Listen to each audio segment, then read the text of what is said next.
Okay, so guys and girls, welcome back to another Space XPLR episode. Today we have a very special guest on today's show. You're going to see him here in a second.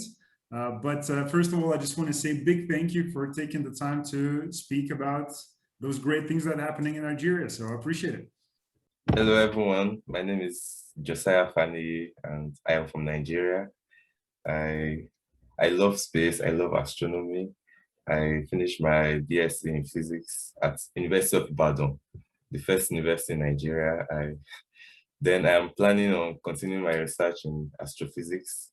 So that's amazing. That's amazing. And before we started recording again with JOSIAH, I sent him the short image, the link, actually the picture of what's happening there, and he says, "Oh, I already know." Of course, I thought that you will know, but as we continue to talk with more people again through this podcast, like a lot of people say that a lot of great things are happening, in your country, again in Africa, which is again a huge continent. There's all these different different pockets and different startups that happening. They're working on their projects. Again, same as you, people are finishing great degrees, astrophysics, again satellite launches. That was the picture that we looked.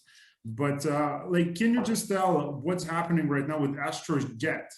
Because we talked about that a little bit, and what type of initiative is that, and what are you planning to accomplish as the community, if I can say that? Okay, so Astrojet is a astronomy community club that we created with the aim of making young students, making them interested in astronomy.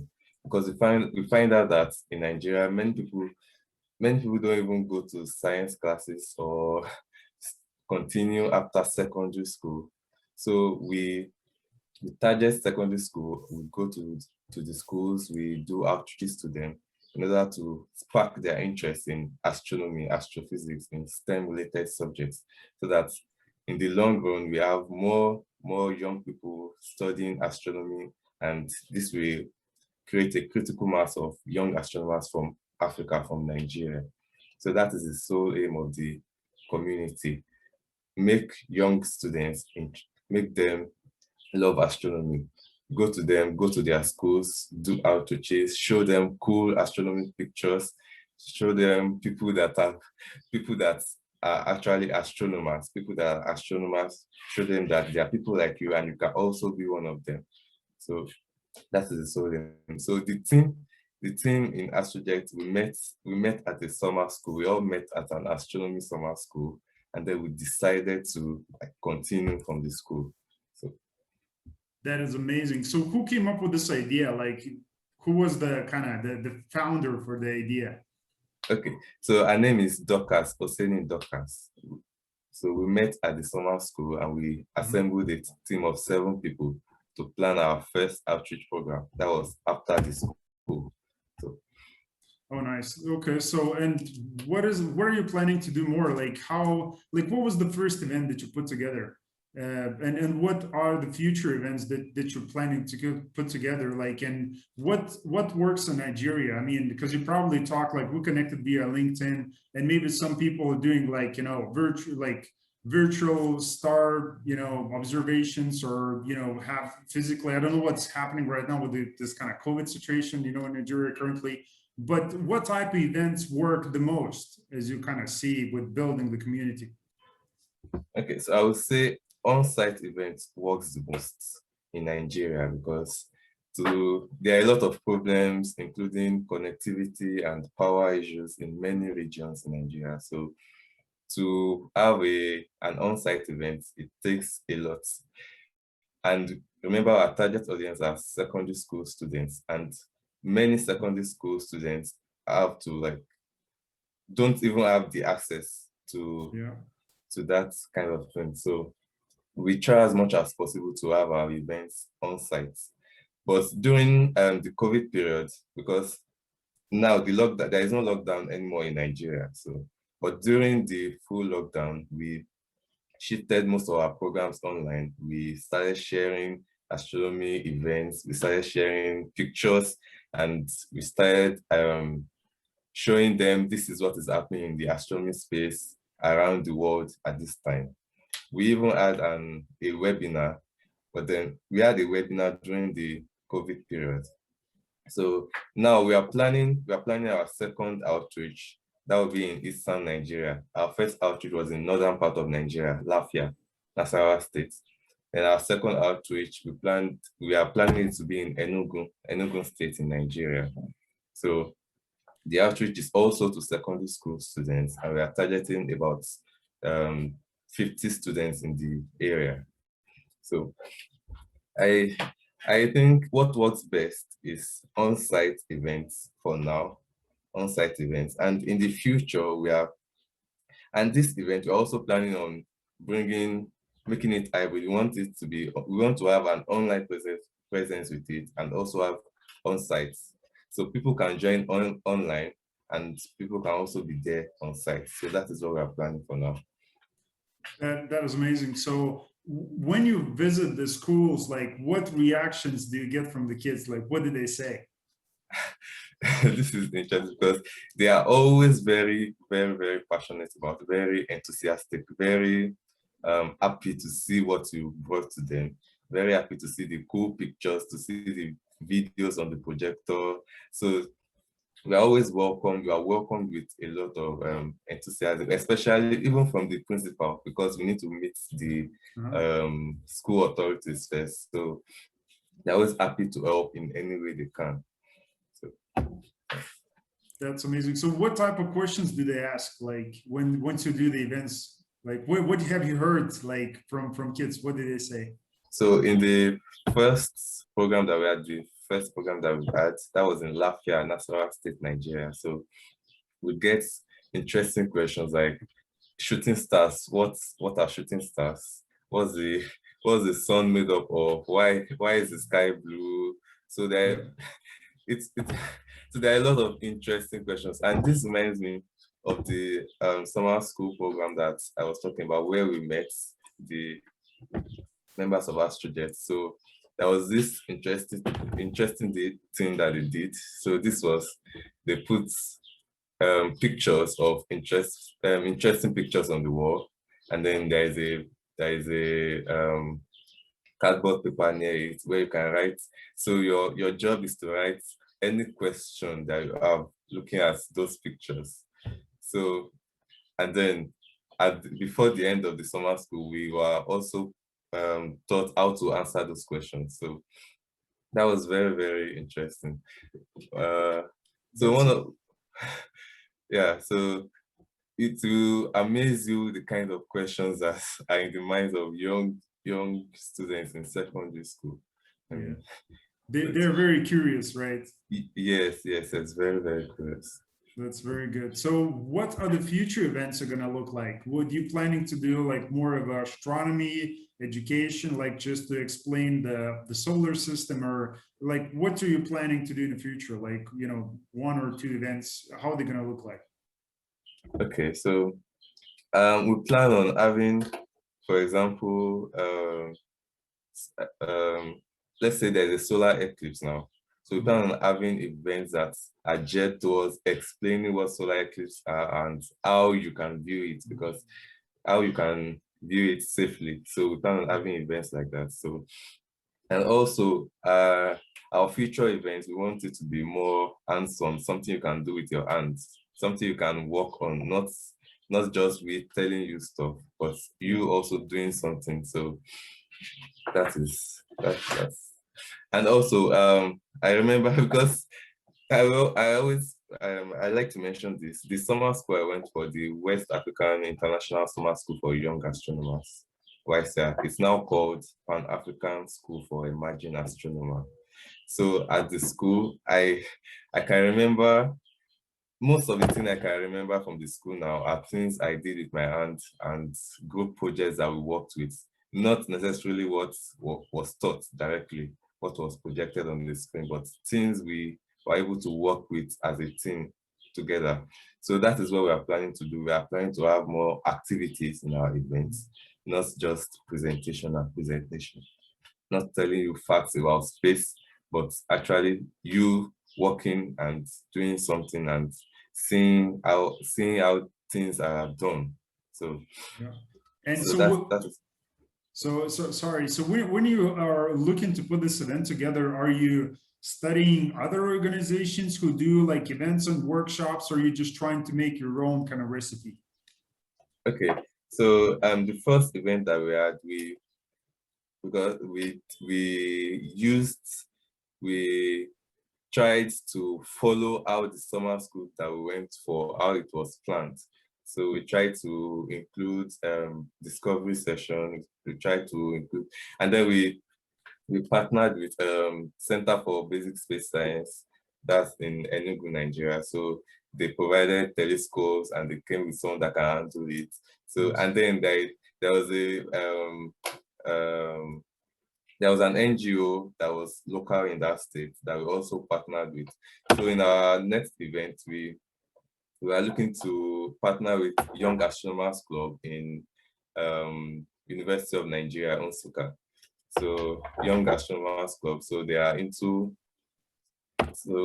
astronomy events like that also. So it's easier when you have volunteers from groups around you to plan the project together and to volunteer and help. So that is what we plan to do.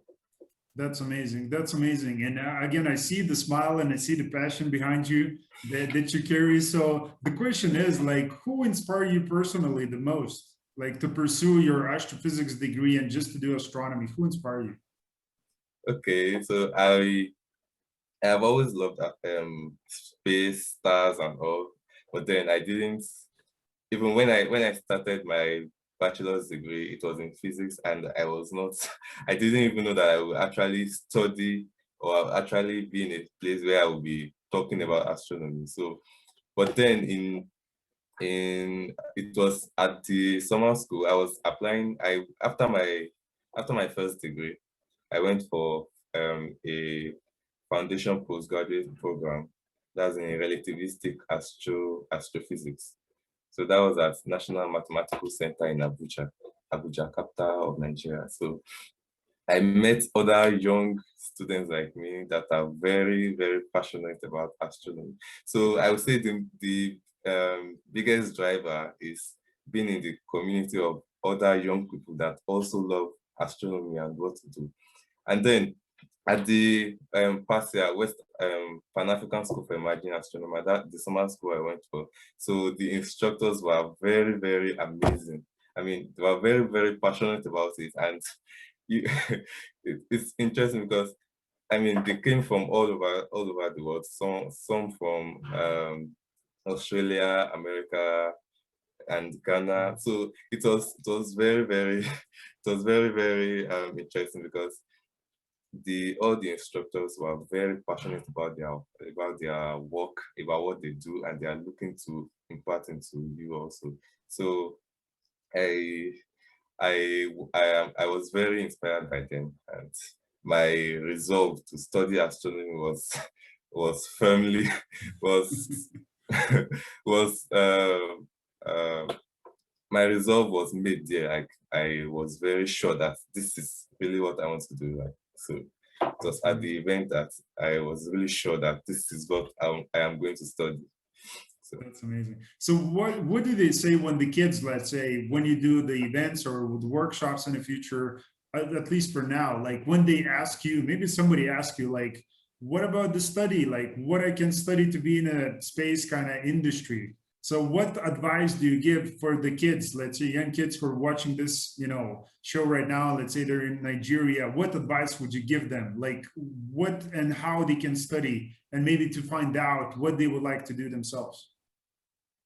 so can you repeat the question, please? Sure. So what advice would you give for the kids to discover what they want to do if the space is the thing, space industry, if that's what they want to be part of, like astrophysics, that's what you study. So, because like I would be like, I don't know what I want to do. Like, what advice you would give me? But I know I want Okay. to be in a space industry. Okay, so the thing about space industry is very accommodating. Like you can literally do anything and then be welcome in the space industry. Even if you study law, there is a place for you in space. If you study engineering, even if you're into arts, if you draw, there's a place for you here. So the most important thing is to love what you are doing. So, and if you love space, there's always a space for you here. So that's my advice for you. If you love space, there's always a space for you there. So that's amazing. So, and how does it work? Do you believe in kind of having, do you have, or are you planning to apply some sort of a coaching or mentorship for the people who are really, for the kids who are really serious, they want to do it, but they lack mentors? So do you do this type of program, or do you have like a kind of, they become part of the community and that's how they get the support? okay, so about mentorship, I also need mentors. I need more mentors. But then, Well, so you need a mentor, but you also can be a mentor. okay, so I've not really thought about like mentoring people like that, because I mean, what am I? What have I done? How can I mentor you? But then my thought is that after the program, we try to follow up to see what's like how you are continuing, like what you are doing now, and how has the program affected you. So we don't just leave you after the event and forget about it, because the aim is to like inspire you to want to study. We are not going to say no, this is what you should go and study, but then if by our program you are inspired to study it, then we'll be very, very happy. So um so the I remember in the summer school I went for, like till now we are still being mentored, we are still being showed, we have been given opportunities. Like there's a WhatsApp community group that we are in where they share opportunities about programs, events, webinars, graduate schools and all. So it's very, and we plan to be able to do that also. So to share opportunities with you, inspire you, like share events that are happening around in the astronomy community and space sector. So, Yeah. but then one-on-one mentorship, I've not thought about that yet. So that's an idea for you to think about, because I think Yes. you know, all these kids who get excited, and we like I had these conversations with a lot of people, organizations that I'm currently working with, is we're doing exactly the same. Anybody who joins organization, we want them to keep those people close, because once they got excited a little bit, okay, now let's communicate. Let's see how I or somebody else can help you, and how we can find a place for you to do the project that you want. Because for some people it could be astrophysics, but for some other person it might be robotics or creating, you know, nanosatellites or that. So we have to accommodate those people and find a place and maybe connect them with some other members so they will feel comfortable and they can do their own projects that they want. Yes. Yeah, kind of that, creating that kind of community. So and what about, have you thought about another thing of because you know, even though like in Europe or United States people complain that they cannot buy you know, a telescope or telescope equipment, you know, some parts for the telescope, because a lot of people got started in astrophotography and astronomy you know, before COVID, so almost 2 years from now. And with the supplies, what's happening with the supplies because of the shipping, you know, the entire COVID situation, you know, there's a lack of equipment. So, but I spoke with a few astronomy clubs, and what they do, because they don't have a lot of resources, they teach other people how to create their own telescopes, just whatever they have available. Have you tried this approach as well? No. We've not done that. But what we do when we need telescope is to communicate with Center for Basic Space Science. So they have telescopes and someone that can handle it. So, and they bring it over. When we had our first outreach program, they came all the way from Enugu in the eastern part of Nigeria to Lafayette in northern Nigeria, and they brought telescopes and someone that can handle it with it. So, but then about making your own telescopes or something that or improvising, no, we've not done that. But then it's something to look into. Yeah, it's possible. Yeah. People are doing it, so it's possible. And you know, you don't need kind of high-end, you know, items to do it, you know. So there's like all these resources right now available, like, you know, like YouTube and internet in general. You can find like a lot of that stuff, and people making that kind of from home. It's not going to be a high-end telescope, but still it's gonna work. Yeah, I think that's interesting. That's something Yeah. to look into. So what you would like to see, like going in the future with the Nigeria situation, as I send you the picture before we started the conversation with all these satellite launches, and as you said, the last one was in Nigeria 2017. Yeah. Yeah. So what would you like to see, like going further in the near future, 2021, 2022? Like what would you like to see happening in Nigeria in the space industry? So one important thing I would like to see is more sponsorship for students for students studying astronomy or space related subjects in Nigeria, because a lot of students, graduate students or um, BSc students, after their first degree or second degree, they go into other things. It's not because they don't have passion for it. It's because there is no support from, let's say, bodies or the government. So I think to go forward to improve the space sector in Nigeria, then the first thing we should be thinking about is to support people that are that are studying space engineering, space physics, astronomy. So the first thing is to support those people, and not just maybe building equipment or launching satellites. The first thing is to support the people that are going to work. They are going to work in the space industry. So when you support them, then there will be opportunities to improve the space sector in general in Nigeria. So one thing I want to see is massive support for students in the space industry, in the space sector. So, And do you get any of the supports, like kind of when it comes to the funding of specific projects, like from the schools or universities? Is that happening to some degree currently? yes, we get, for example, when we had our first outreach program, so we got support from the local government of the area. So we get support like that. But then because but it's a general thing in Nigeria that there is not a lot of support for education. So there is not a lot of support for research funding or education, and that is why many people travel out for their further studies. So many people that are able to travel out actually do that to further their studies, because when you want to continue in Nigeria, that means you have to be ready to fund yourself.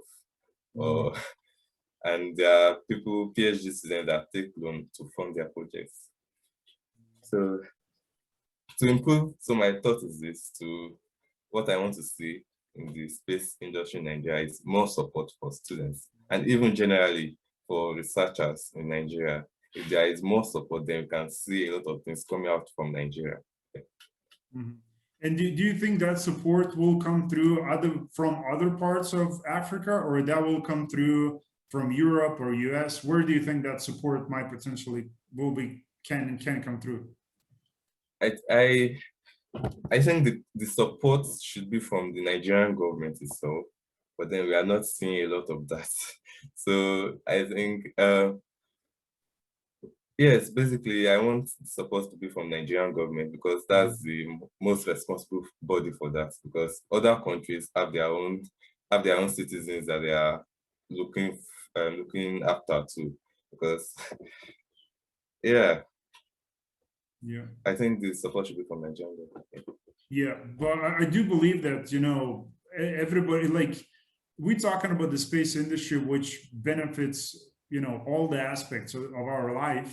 And I know as we continue, like, have these conversations about, Starlink, providing internet connection to the countries that still don't have good internet connection, which again is a problem. I don't know if that's happening on a big scale, in some parts of the Africa with that.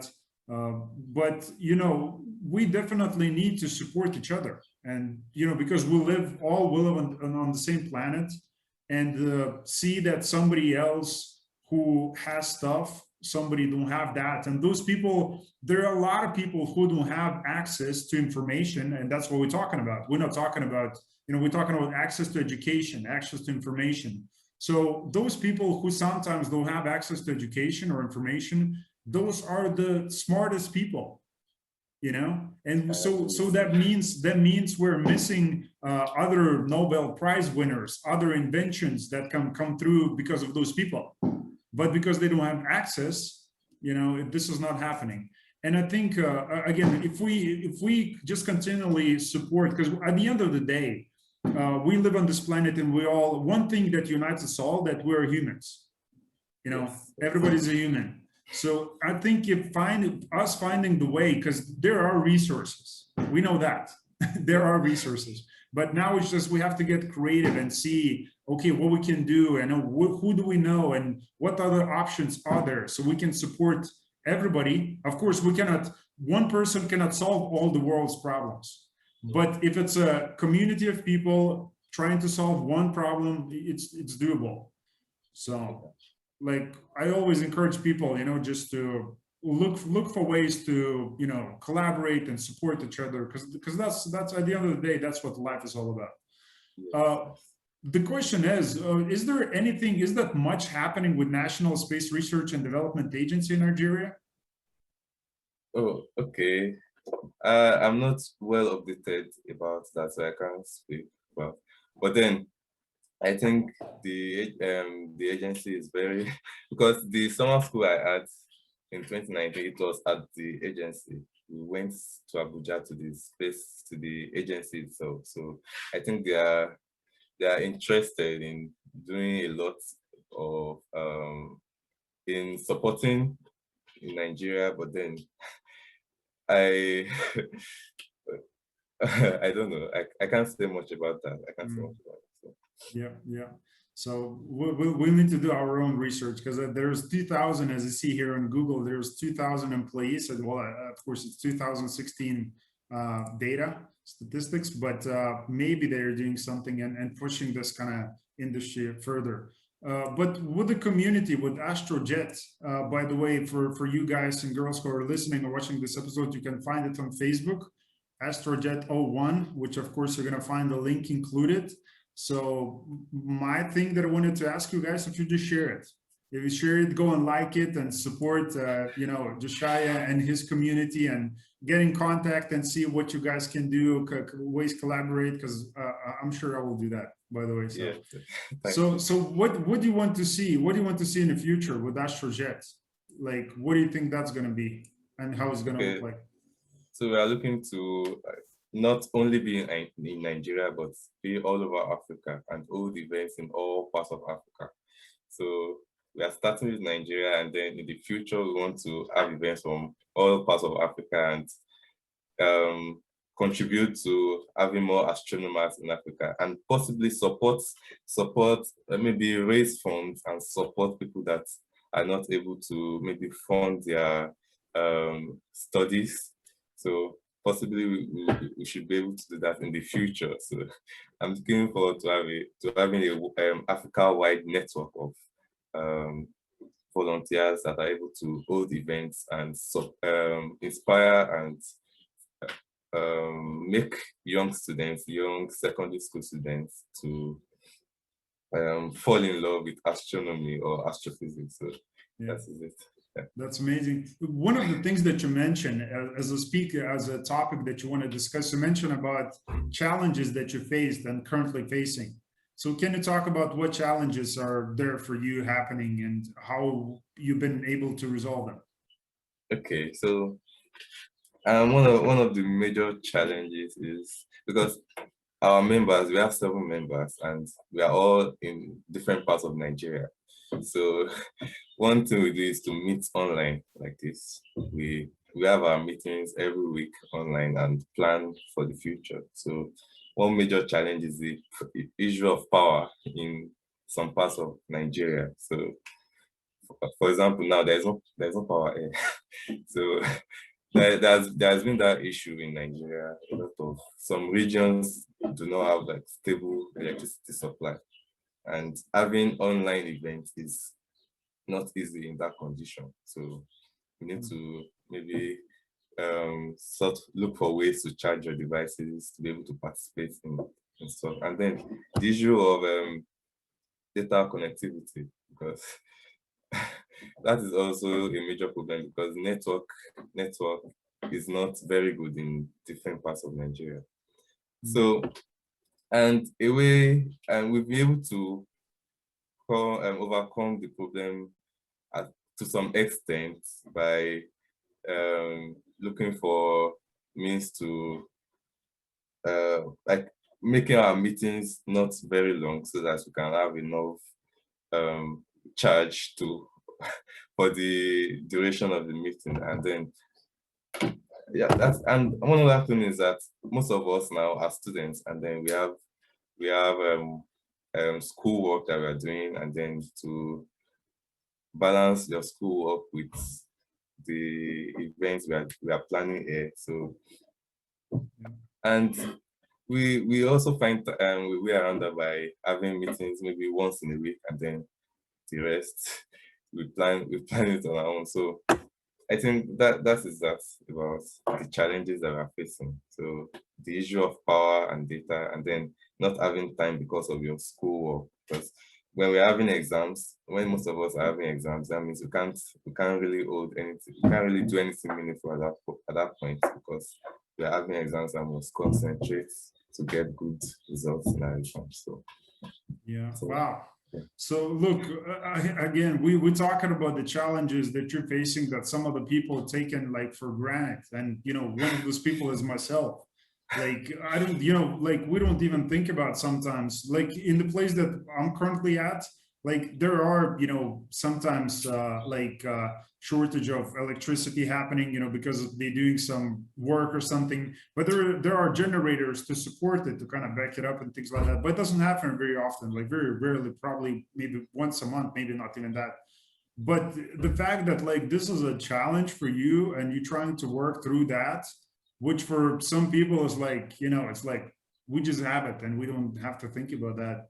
So it's additional challenge. I do understand it's additional challenge, but personally, like I've been going through some challenges myself, like in life, maybe not on that level. I'm not trying to compare my challenges with yours, but what I'm saying, the challenges most of the time, at least most of the time, they inspire me to push through the challenges. And sometimes when we have things, it's like, oh, you have the electricity, the internet, like everything is there. You kind of become a little bit more lazy and laid back, and you don't feel very kind of, you don't rush that much. So, as the quote says, like somebody said, if you're going through hell, don't go, run. So you just, you just create that energy and you just push through it, because it's all about finding the way. And again, I'm sure you and the rest of the team will be able to find the way. Yeah, sure. Because there is no other way, right? There's no that way. You just have to find a way around it. Because, yeah. And it's a big issue here in Nigeria. It's a very big issue. Yeah. So hopefully somebody's watching right now from Nigeria and they fixing that problem. Maybe, hopefully, who knows? Probably not, but hopefully. Yeah, because it's one thing at a time. Like I never been to Nigeria. I never been to any Africa. I never been to African continent. I would love to come, of course, because it's a history. I mean, people are incredible there, and we definitely need. As I said, those parts of the Africa to come up, because there are, again, a lot of amazing people there, like yourself. So again, so what do you imagine? What do you imagine the future for yourself? Again, how old are you, by the way, right now? I'm 23 years old. 23. 23. Gotcha. So what do you think your personal journey is going to look like? I mean, once you're going to get into 30s, 40s, 50s, 60s, like, yeah, that's fine. So how do you imagine your personal legacy is going to look like? I know it's maybe too early to ask, but what do you think is going to be? Okay, so my plan is to go for my master's, go for my PhD, and then yes, I plan to be in a federal institution, a federal research facility. But then I plan to like do projects in Nigeria, like research projects in astronomy, astrophysics, and then collaborate with because I want to use observatories all over the world. Like I'm really interested about that, getting data from observatories and going to the observatory itself, not just getting into multi. I want to go to the observatory, see the telescope, and get my own data myself. So and also like it's very, I want to work at the SK Square Kilometer Array that is currently in motion in Africa now. So it's a very big project, and I want to be part of it also. What's the project again? What's the name? Square Kilometer Array. Square Kilometer Array. Oh, okay. Wow. Yes, so it's in South Africa. So that's an array of telescopes to get. So I want to work with that. I want to work at the Square Kilometer Array, and yeah. So my personal journey, I want to be a professor in astronomy. I want to be a professor and then a researcher. So and I'm sure I won't be in just one part of astronomy. Like I want to cross all over different wavelengths, optical, radio, high energy, and also. Yeah. That's amazing. That's amazing. Look, so again, you're a very passionate, young guy, and I'm sure you're gonna do all these things and more, regardless the challenges that you're facing, because people can see that and probably they can hear that too. The passion that runs in you. So I'm pretty sure you will push through again with the help of the team, because it's always a team effort. But you guys are gonna be doing great, I'm sure. So. Look, for you guys and girls who are listening, Twitter, LinkedIn, to connect with Josiah, again, get in contact with him, have the private conversations. Again, if you have any ideas, you want to give him some ideas, just talk about the science, astronomy, how to create their own telescopes, maybe other things, workshops, events. I think these guys will love to get some ideas and talk about science a little bit more. And of course, Facebook, Astrojet01. Go and like and follow that. So again, Josiah, thank you so much for coming over today. I really appreciate your time, and thanks for sharing all the wisdom and challenges and everything that you guys are currently working on. Thank you very much. I'm very happy to be here. I'm speaking with you. Thank you. Thank you. Okay, guys. So thank you for watching again and listening to this episode. And of course, I'll talk to you very soon. Thanks for watching.